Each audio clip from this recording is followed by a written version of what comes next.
The Seahawks have received quality safety play from Coby Bryant over the last 4 weeks, but now they may have a little bit of a dilemma on their hands in the secondary with Rayshawn Jenkins returning to practice. What does this mean for Seattle's secondary and for what the coaches should do moving forward? We're going to be breaking it all down here on our latest Matchup Wednesday on Locked On Seahawks.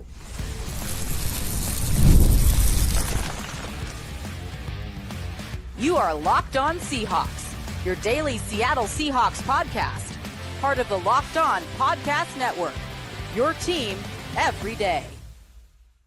Greetings, 12. This is Corbin Smith, host of the Locked On Seahawks podcast, your daily Seahawks podcast, part of the Locked On Podcast Network, your team every day. A special thanks to all the 12s out there, my co-host in crime, Rob Arang, and I greatly appreciate each and every one of you that tune in and make Locked On Seahawks your first listen 5 days a week, whether you're living in Cannon Beach, Oregon, or if you are over in Jacksonville, Florida. We appreciate each and every one of you. The Seahawks drawing closer to a pivotal division game. First place in the NFC West up for grabs as they prepare to host the Arizona Cardinals. We're going to dive into all the key positional matchups to watch here on our weekly Matchup Wednesday. Our episode is brought your way by Prize Picks. Go to prizepicks.com/LockedOnNFL and use the code all lowercase LockedOnNFL to win $50 instantly when you play $5. Now for your lead story here on our Wednesday edition of Locked On Seahawks.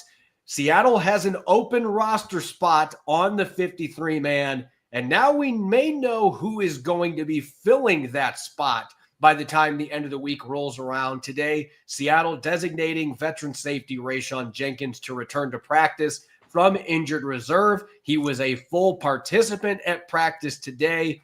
Rob, we didn't necessarily get to hear all the updates we were hoping for today because it was a pretty crazy day at the VMAC with the weather that came through last night, the power being knocked out of the building, you name it. But this would scream to me, if Rayshawn Jenkins coming back from a broken hand, if he's a full participant Wednesday, he's a full participant throughout the week.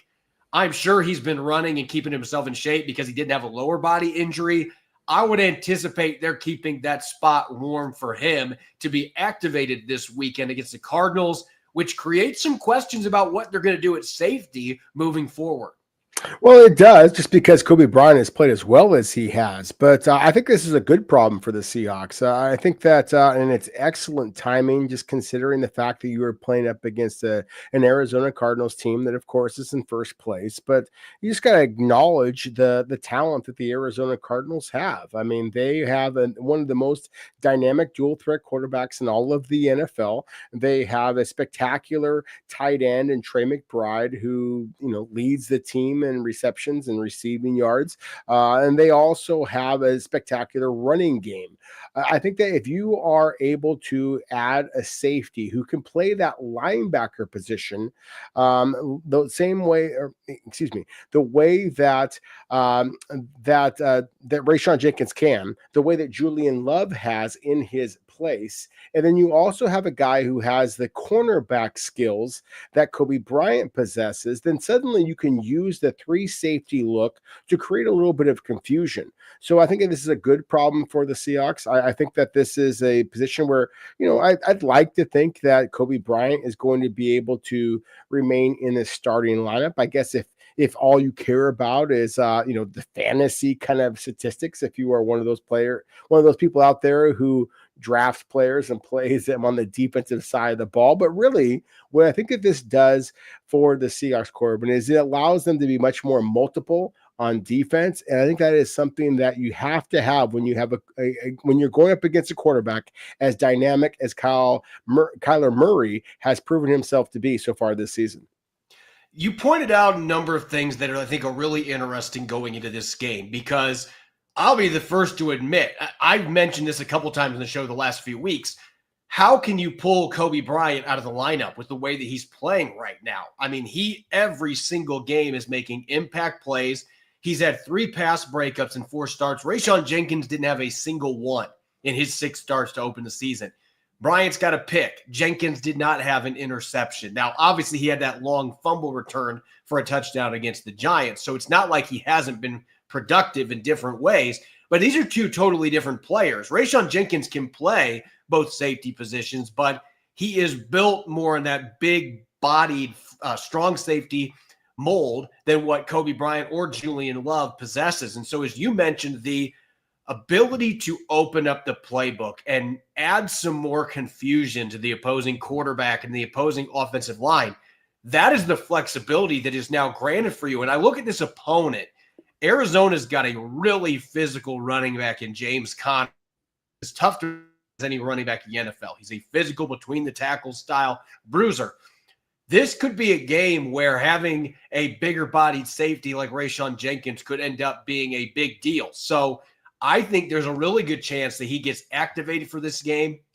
And even if he doesn't start, I could see a lot of those three safety looks where Seattle maybe decides, you know what, we're going to have Devin Witherspoon, Reek Woolen out there at the cornerback spot. And then Coby Bryant is going to be playing kind of that slot safety position. And then we've got Rayshawn Jenkins that we can play in the box. Julian Love can hover free safety. We can do all kinds of mixing and matching, though, because all three of those guys can play both safety positions. And so it does open up the playbook. It creates some flexibility for you. I don't know that this is a situation where I would be pulling Coby Bryant out of the lineup and saying, well, Rayshawn Jenkins is going to get the majority of the snaps. I wouldn't do that. I think Coby Bryant has played too well to just suddenly pull him from the lineup. But Rayshawn Jenkins is still a veteran that can add a lot of value to your defense. And I do think this particular opponent, that his strengths, his skill set could be incredibly valuable trying to slow down Arizona's run game, which I think is one of the best in the NFL. Well, the run game, and again, against the tight end, I think against the San Francisco 49ers, so we could go, the Seahawks got very lucky that George Kittle was not on the field. To me, Trey McBride is George Kittle part 2. This is a guy who is very effective as a receiver, as I mentioned before. I mean, leads the team in receptions and receiving yards. At the same time, he also has proven himself to be a quite effective blocker.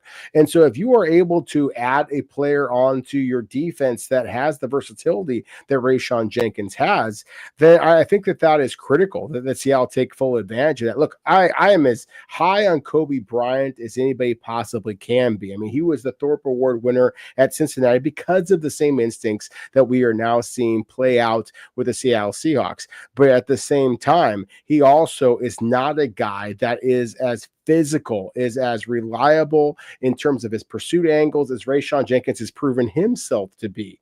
You know, that a lot of Seahawks fans will remember the big hit that Coby Bryant had, a couple of weeks ago, and basically where he just was on a beeline, like Earl Thomas, I think, to kind of quote you before about the way that he closed on the football to be able to help the Seahawks get that victory. But at the same time, we have not seen that type of consistency, physicality, reliable open field tackling ability in the run game. And considering the fact that this is an Arizona Cardinals team that features James Conner, who, as Mike Macdonald mentioned in his Wednesday press conference, Corbin, leads the NFL in broken tackles, then again, it would behoove the Seahawks to be able to have another defensive back playing the last line of defense that has the reliable open field tackling skills that Rayshawn Jenkins has possessed. Now, that said, he did not show that open field tackling skills throughout his entire time here with the Seahawks. But of course, that's when he was wearing the big club there. It's pretty hard to wrap up guys. But now, presumably healthy,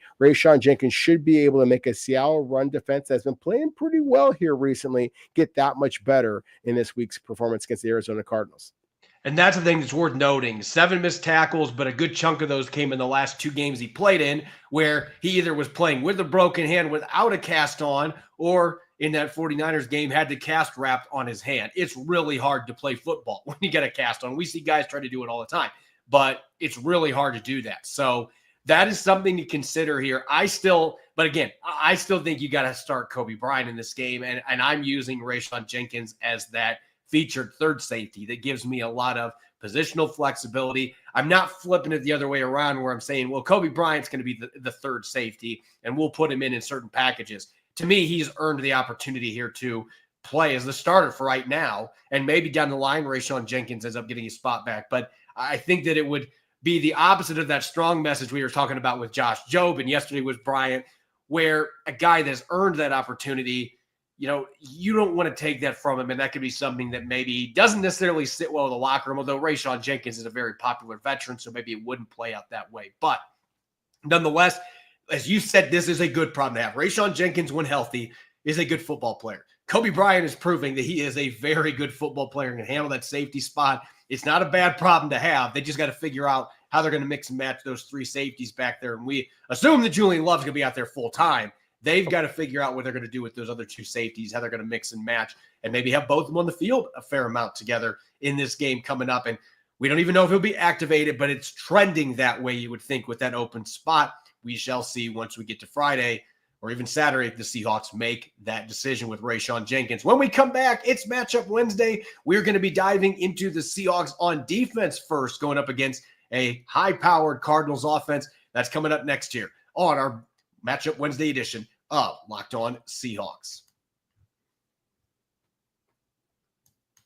PrizePicks is America's #1 daily fantasy sports app with over 5 million active members, and PrizePicks is the easiest and most exciting way to play daily fantasy sports. Unlike other apps on PrizePicks, it's just you versus the numbers, and PrizePicks is the only real money daily fantasy platform with an injury insurance policy, so your lineups stay in play even if one of your players gets injured. If your player leaves in the first half and doesn't return, PrizePicks keeps your lineup live. If you think Justin Jefferson's going to get more than 83.5 yards next week, or Lamar Jackson's going to pass for more than 1.5 touchdowns, you can cook up those hot takes with your friends and win real money this football season when you and your crew run your game on PrizePicks. You can even win up to 100 times your money with as little as 4 correct picks. Download the PrizePicks app today and use the code LOCKEDONNFL and get $50 instantly when you play $5. That's the code LOCKEDONNFL on PrizePicks to get $50 instantly when you play $5. You don't even need to win to receive the $50 bonus. It's guaranteed. PrizePicks, run your game. This episode of Locked On Seahawks is also brought to you by ZBiotics Pre-Alcohol Probiotic Drink. It's the world's first genetically engineered probiotic. It was invented by PhD scientists to tackle rough mornings after drinking. Here's how it works. When you drink, alcohol gets converted into a toxic byproduct in the gut. It's this byproduct, not dehydration, that's to blame for your rough next day. Pre-alcohol produces an enzyme to break this byproduct down. Just remember to make ZBiotics your first drink of the night. Drink responsibly and you'll feel your best tomorrow. You'll wake up feeling refreshed and ready to take on the day. Go to zbiotics.com/LockedOnNFL to learn more and get 15% off your first order when you use LockedOnNFL at checkout. ZBiotics is backed with 100% money-back guarantee. So if you're unsatisfied for any reason, they'll refund your money, no questions asked. Remember to head to zbiotics.com/LockedOnNFL and use the code LockedOnNFL at checkout for 15% off. Welcome back to Matchup Wednesday here on the Locked On Seahawks podcast. I'm your host, Corbin Smith. Glad to be joined as always by my co-host in crime, Rob Rang. And a special thanks to each and every one of the 12s out there. Thank you as always for tuning in and making Locked On Seahawks your first listen 5 days a week. We greatly appreciate it. We've got a massive NFC West clash set to happen on Sunday. Seahawks Cardinals at Lumen Field. First place on the line. Obviously, the Cardinals right now, they're a game ahead of everybody in the division. But the Seahawks with a win would leapfrog them because of tiebreakers and would take over first place in the NFC West. Arizona, they get the win here and move to 7-4. They create more separation against the rest of the field. So this is a crucial game for both franchises. Keeping that in mind, it's time to start diving into the matchups, key positional battles to watch going into this game. And we're going to start with the Seahawks on defense for today's show. And Rob, when you look at this Arizona Cardinals team, the offensive line has not been a strength necessarily for a number of years, but this season, even with some injuries, Jonah Williams has been out for almost the entire year. The right tackle they brought in from the Bengals, there's a chance he could play in this game, but they've been missing multiple starters in this offensive line, and yet this is a top 5 caliber offensive line by almost every metric. They've done a great job opening up run lanes, protecting Kyler Murray.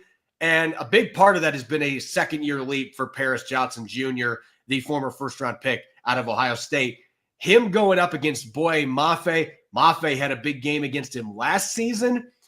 That is something to keep a real eye on, that matchup, with how well Mafe played against Trent Williams, now going up against an improved Paris Johnson Jr. That's one of the highlight matchups watching this game. Yeah, you took the words right out of my mouth. I mean, that's the thing. I really think that this is a very interesting matchup for Seattle on the edges against an offensive tackle group for the Arizona Cardinals that is playing really good football. I mean, it kind of mirrors the conversation we just had about safety for the Seahawks. Obviously, Coby Bryant has been playing very well. Do the Seahawks bring Rayshawn Jenkins, who they expected to be a starting caliber player? Do they bring him back onto the field? Do the Arizona Cardinals bench Kelvin Beachum, who has played very well at right tackle, but does not have the pedigree that a player like Jonah Williams, a former first-round selection by himself, he, of course, was with the Cincinnati Bengals. Do they mess with the camaraderie that they have been having along the offensive line to bring in, again, the higher acclaimed offensive tackle? Now, he plays at the right tackle position. As you mentioned, Paris Johnson Jr. has really taken a step up so far this season. He has 4 sacks allowed in 10 games so far. He really is showing his agility.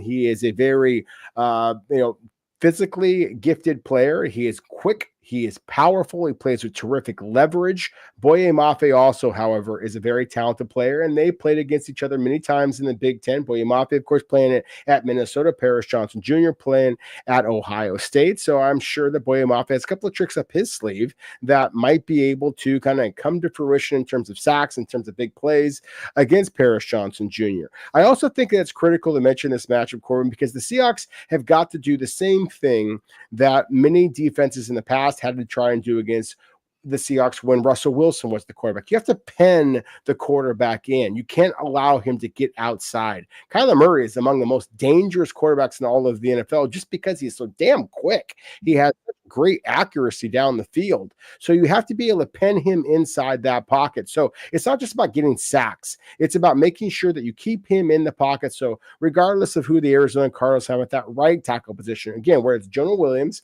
or Kelvin Beachum, then I really think that this is a game in which Derek Hall at the left defensive end going up against Seattle or against Arizona Cardinals right tackle, whoever that might be, it's critical that he keeps his composure, keeps his steady lane, and not allow Kyler Murray to be able to kind of scamper around and create some rushing opportunity of his own. Let's go out to the outside because obviously trench play is always important, but this will be the first time that the Seahawks get to face Marvin Harrison Jr., who has been every bit as good as advertised, already has 6 touchdowns during his rookie season, approaching the 500-yard mark. And there have been a few games where there have been some big plays that Kyler Murray did not take advantage of. He didn't see Marvin Harrison Jr. running wide open. So his numbers could be even better than what they are to this point. But there's a reason he got picked as early as he did. The guy is a complete package. He's a phenomenal route runner. He can win downfield. He can win contested catches over the middle. He can create after the catch. Him by himself would be a problem for this Seahawks secondary for Josh Jobe, Devin Witherspoon, Reek Woolen. But the Cardinals have other weapons, and we can include Trey McBride in here. And as you mentioned, he's improved as a blocker, but still his greatest asset. He's leading this team in receptions and receiving yards for a reason. They play him on the outside a lot, whether it's in the slot or on the boundary, and he is basically a glorified receiver that plays the tight end position with his ability to catch the ball and do damage with the ball in his hands. So Seattle's corners are going to get matched up with him at times in this game as well, with his size and some of the mismatches that he presents. And certainly Arizona's got some other weapons you have to worry about on the outside as well. Yeah, Michael Wilson at 6'3", Greg Dortch at 5'10". Dortch is very quick as a slot receiver. Michael Wilson has size and body control. I mean, he was a guy that had he not struggled with injuries as much as he did at Stanford, then he might have been a second round pick. He was among my top 10 wideouts available to the draft just a couple of years ago, and so I'm not at all surprised that he is having success here in the NFL. And again, get to kind of circle the conversation back to how well that Kyler Murray has been playing so far this season. But look, I mean, this is the fascinating matchup for a lot of folks out there who, aren't going to enjoy the mud and grit that is along the line of scrimmage. It's Seattle's cornerbacks, as talented as they are, against the Arizona Cardinals wide receivers. So, yeah, I mean, it's going to be fascinating to see the way that the Seahawks use Devin Witherspoon. That was one of the things I was most intrigued by coming off of the bye. Seattle suddenly got creative again in the way way that they use Devin Witherspoon. Arizona Cardinals are now coming off of their bye. They are hot, as we mentioned in yesterday's show. Winners of 4 in a row. They only won 4 games a season ago, so they are as hot as they ever have been here, at least during the Jonathan Gannon era as the head coach. So I really do think that this, from a fantasy perspective, from a folks who are watching, on their couch and basically love these kind of matchups on the outside with the so-called skill position players, this is about as good as it gets. I am fascinated to see how Seattle's bigger corners like Tariq Woolen, like Josh Jobe, and obviously the playmaker that is Devin Witherspoon, how they're going to be able to match up against a dynamic Arizona passing attack. At the end of the day, though, we could look at the tackles versus edges. We could look at receivers, corners. We've talked so much about Arizona's run game and the weapon that he presents. He's averaging 8.1 yards per carry this year, Rob. He has been absolutely phenomenal every time that he's got the ball in his hands. This is a guy that can rip off a 50 or 60-yard touchdown with his speed. He's got jitterbug capabilities in space to make guys miss. The Seahawks, knock on wood, the last couple of years, the last few years of the Pete Carroll era, they seem to have a pretty good game plan for keeping him in the pocket and limiting his yardage as a runner. They did a pretty good job. They forced some fumbles as well. He can be careless with the football. That's the one thing to keep in mind here. But we have to look at the linebackers. Ernest Jones, you've been phenomenal since Seattle got you. But now you get this extra special matchup where you got to deal with Kyler Murray. Like, none of the quarterbacks they've faced. Brock Purdy's got some underrated athleticism, but he is not Kyler Murray. This is going to be a different matchup for him. And Tyrese Knight, you know what? You've mostly played pocket quarterbacks when you've been in the lineup. That is not going to be the case with a player in Kyler Murray that can do a lot of damage. And oh, by the way, I haven't even mentioned James Conner and Trey Benson, the rookie out of Florida State, who's getting more playing time by the week. Arizona's got a number of really good running backs that they can mix in as well. And so there's going to be a lot of pressure on the linebackers. Arizona will get their running backs involved in the passing game too. So to me, this is a crucial matchup because we could see Jones and or Knight getting some spy duties in this game against Kyler Murray, which they haven't had to do against other quarterbacks they've played against to this point, because Murray is right up there with the Lamar Jacksons of the world in terms of his elusiveness and his ability to rip off big runs. Yeah, I love that you mentioned Lamar Jackson. I think you can also have the conversation about Josh Allen. Those are guys that, it seems like annually get that MVP consideration. Frankly, I think that Kyler Murray deserves to be in that MVP consideration at this point. He's got 12-3 touchdown to interception ratio. He's got 4 more touchdowns on the ground, as you alluded to previously, Corbin. He is absolutely dynamic for the best team so far this season in the NFC West. I would argue the NFC West, their records say this. It's the most competitive division in all of the NFL. And Kyler Murray is the biggest reason why the Arizona Cardinals are one of the biggest surprise teams so far. So, yeah, James Conner, for my money, is one of the absolute best running backs in all of the NFL because he can make you miss. He's got terrific vision, and he puts bodies on the ground with the way his leg drive and his just sheer determination. And so, again, as much as I wanted to celebrate the way that Seattle's inside linebackers played against the San Francisco 49ers, frankly, I didn't think that the 49ers played like the traditional San Francisco 49ers that we have seen throughout much of the Kyle Shanahan era. This is an Arizona Cardinals team that is absolutely humming right now, and they are going to be getting the biggest challenge that they have faced so far, at least since the Seahawks made the trade for Ernest Jones Jr., and they made Tyrese Knight their starter at the other inside linebacker position. So, again, this to me is a fascinating matchup. I said before that I really think that until the Seahawks can stop opposing running games more consistently, then that is basically what's going to determine whether or not they win this football game. And look, again, I am encouraged by what I saw against the San Francisco 49ers, but if the Seahawks are unable to slow down the Arizona Cardinals rushing attack, then everything else you can just basically throw out the window, because the Arizona Cardinals can absolutely pancake the Seahawks at the line of scrimmage and in the running game if Seattle does not play up to the physicality, the intensity they showed last week against the 49ers. When we come back, we're going to flip the script. We've got the Seahawks on offense going up against the Cardinals on defense. Don't go away. You're listening to Matchup Wednesday here on Locked On Seahawks. History, economics, the great works of literature, the meaning of the U.S. Constitution. Did you study these things in school?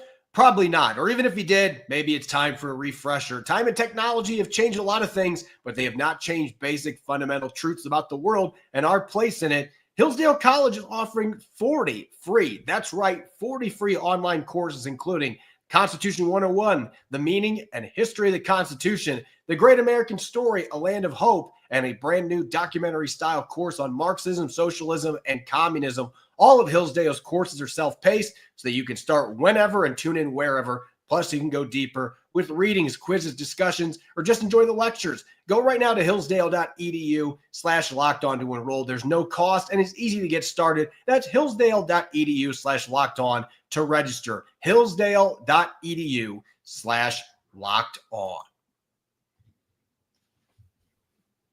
Welcome back to Matchup Wednesday here on Locked On Seahawks. I'm your host, Corbin Smith. Glad to be joined, as always, by my co-host in crime, Rob Rang. And a special thanks to all the 12s who are listening in. Thanks for tuning in and making Locked On Seahawks your first listen 5, sometimes 6 days a week. We greatly appreciate it.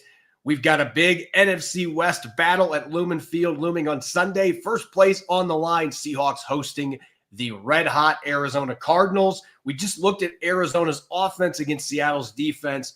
Now we're going to flip the script. The Seahawks on offense going up against a Cardinals defense that really has mastered bending but not breaking this year. They've given up a lot of yards in most of their games, but they are one of the stingiest red zone defenses in the NFL. They've been good at turning 6 points into 3 or 0, which we know the Seahawks offense, unfortunately, they've been good at flipping the other way around and turning touchdowns into field goals and not being able to put any points on the board when they get into the red zone.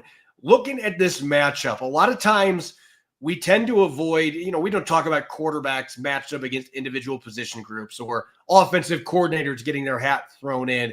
But in this particular game, you've got one of the smartest, most instinctive defensive players in the entire NFL. And what a season that Budda Baker is having. He was injured quite a bit last year.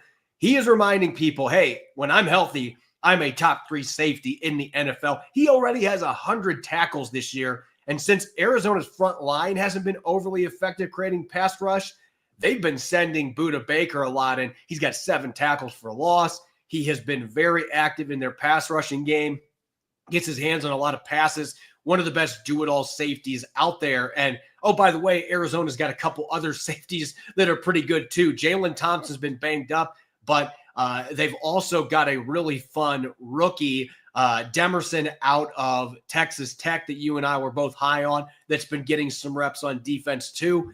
So this safety group with a lot of really high instinct players, I think Geno Smith and Ryan Grubb, it is a chess match against the safeties on Arizona's defense because of how multiple those guys are moving around the formation and being able to do a number of different things on defense. Yeah, exactly. Again, as excited as I was with Geno Smith rushing for the touchdown, the game winner against the San Francisco 49ers, I think it's easy to, forget that he did not throw a touchdown against the San Francisco 49ers, that he threw a fairly inexcusable, arguably his worst interception of the season against the 49ers.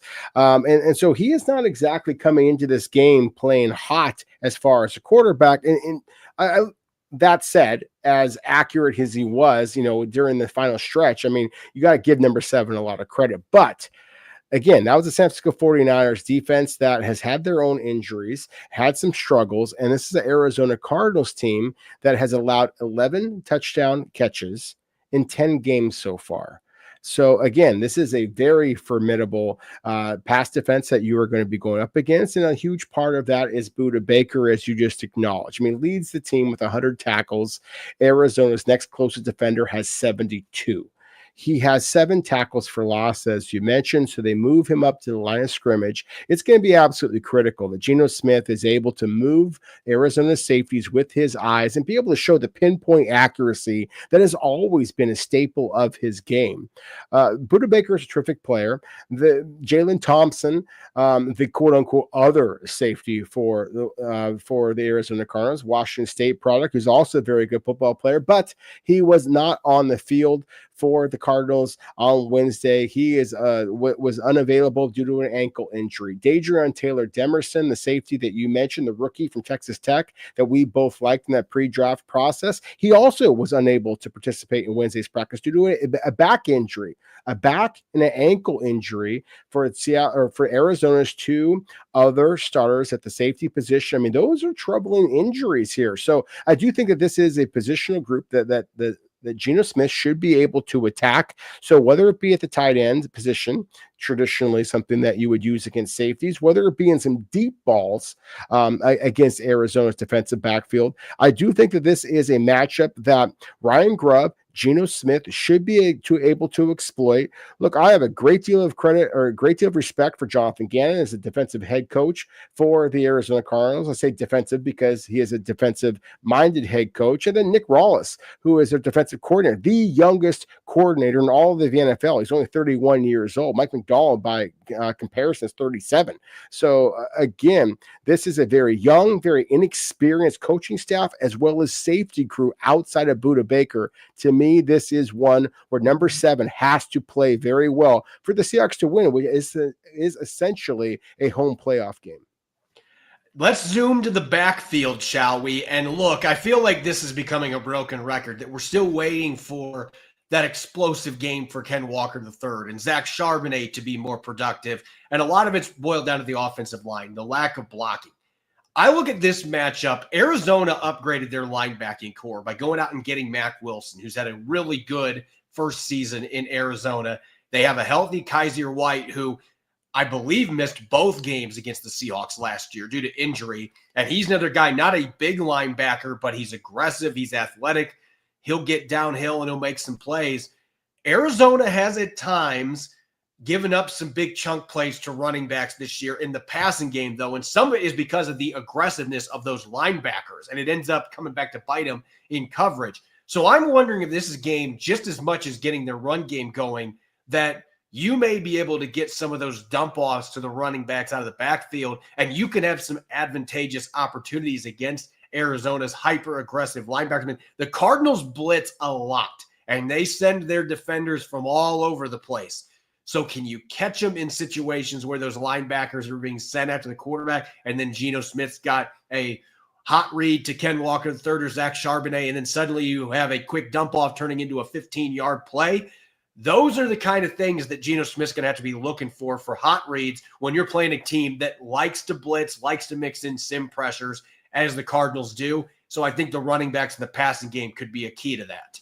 Oh, no question about it. And Kenneth Walker III in particular is a player that I want to make sure that we talk about here. I think that he made he makes spectacular plays just about every game, it seems like, Corbin. You wish that the Seahawks would use him a little bit more, but specifically against the 49ers a week ago, there were some plays that he bounced outside, that he cut back against the grain and just was able to create, dynamic plays. I think this is an Arizona Cardinals defense that you really should be able to create some yardage. I'll tell you this. I mentioned fantasy football kind of elements here a couple of times. If I had Kenneth Walker on my fantasy football squad, I absolutely will be playing him against this Arizona Cardinals team because, as you mentioned, Mack Wilson's a good football player. Kaiser White is a good football player. I think this is a game in which Geno Smith's experience should be able to allow him to make some checks along the line of scrimmage. Maybe I'm just drinking the Kool-Aid right now with the way that Seattle's offensive line played on the road against a more formidable San Francisco 49ers defense, but I do think that he should be able to check himself into some situations in where he is able to use his running backs, whether it be in the running game or in the passing game, as you mentioned. As you detailed earlier, the Cardinals have only given up 11 passing touchdowns in 10 games. So they have been one of the stingier defenses out there, and they've done it with a mostly retooled cornerback group. Now, Garrett Williams, he came into the NFL after a significant injury at Syracuse. He was a player that you and I both liked, but he fell on draft day because of that injury. We are seeing the guy that we thought we were going to see in the NFL, and what he provides them is somewhat similar to Devin Witherspoon in the sense that he can play on the boundary. You can slide him inside of the slot. I'm expecting that he is going to play a lot inside in this game because he's probably the best corner that the Cardinals have to match up with Jackson Smith and Jigba. And you now have to command attention there. because of what Smith-Njigba has done the last couple of games. That leaves you with an interesting dynamic at the other cornerback spots. Who's going to be dealing with DK Metcalf? Are you going to have somebody like Sean Murphy-Bunting playing that position? Arizona's got a lot of new pieces there, and they have been able to put up some really good numbers. At the same time, though, the passing yard numbers are near the bottom of the league. They have given up a lot of big plays this year. It's been that bend but don't break mentality. They've been really good in the red zone. This feels like a game that if Seattle can protect Geno Smith, and look, Arizona's pass rush, their front line has not done a lot this year. A lot of their pressures have been generated by second and third level players, and then they've had some plays where those pressures have led to some guys in the defensive line getting sacked. The D-line is not a strength for Arizona in that regard. Can you protect Geno Smith from those blitzes, from those sim pressures where they're going to be mixing and matching where they send stuff? Is communication on point? Because if it is, I think Geno's going to be able to have downfield against this cornerback group that's been pretty darn good up to this point, but it feels like the ultimate test is right here in front of them, having to deal with Seattle's three-headed monster that they've got on the outside, especially if Geno Smith's got time to operate. Yeah, that's really what it comes down to. If Geno Smith has time to operate, if Ryan Grubb feels like this is a secondary that he can attack, and I think that he will, then I do think that this is a game in which Seattle's offense really could kind of explode, frankly. Again, maybe I'm drinking the Kool-Aid after the success that Seattle had against San Francisco, just the momentum it felt like they were building. But I really think that this is a game in which DK Metcalf, for example, might be able to absolutely pop off. Sean Murphy-Bunting is the corner I expect to be matched up against number 14 most of this game. 6 foot, 195 pounds. He's a good quality all-around football player. He does not have the size or the speed to be able to run with DK Metcalf. If Geno Smith and Ryan Grubb as a play caller see Buda Baker creeping down to the line of scrimmage, to me that suggests that Seattle should be able to go attack over the top and be able to perhaps create some big play opportunities. I really think that Tyler Lockett and his savviness against a corner like a Starling Thomas on the outside should be able to create some of that kind of intermediate type of plays. And you already mentioned Garrett Williams and the JSN matchup. Again, Corbin, I think this is going to be one of the more fascinating and exciting potential matchups of the Seahawks all season long. I think that there are plenty of opportunities against a secondary that, as I mentioned, 11 touchdowns allowed in 10 games. But only 5 interceptions. There is not a playoff contender that has 5 or less interceptions so far this season, other than the Arizona Cardinals. So Ryan Grubb, this is the game that you were brought in to excel against. I think that it's going to be an exciting one for Seahawks fans at Lumen Field. I hope that they are there in full throat because, as I mentioned before, and Mike Macdonald, more importantly, mentioned in his Wednesday press conference, this is essentially a playoff game. If the Seahawks want to play in the playoffs, they really have to win this particular football game.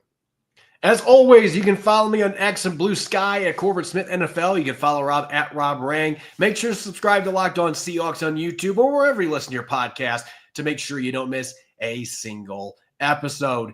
Coming up tomorrow, I'll be teaming up with Alex Clancy of Locked On Cardinals, one of my favorite co-hosts in crossover Thursday editions, and we're going to be taking a deep dive into this upcoming matchup for first place in the NFC West. You won't want to miss it. That show will be coming early in the morning, so pay close attention on social media, and that link will be popping up for you to listen to the show. Enjoy the rest of your Wednesday, and thanks for tuning in. Go Hawks.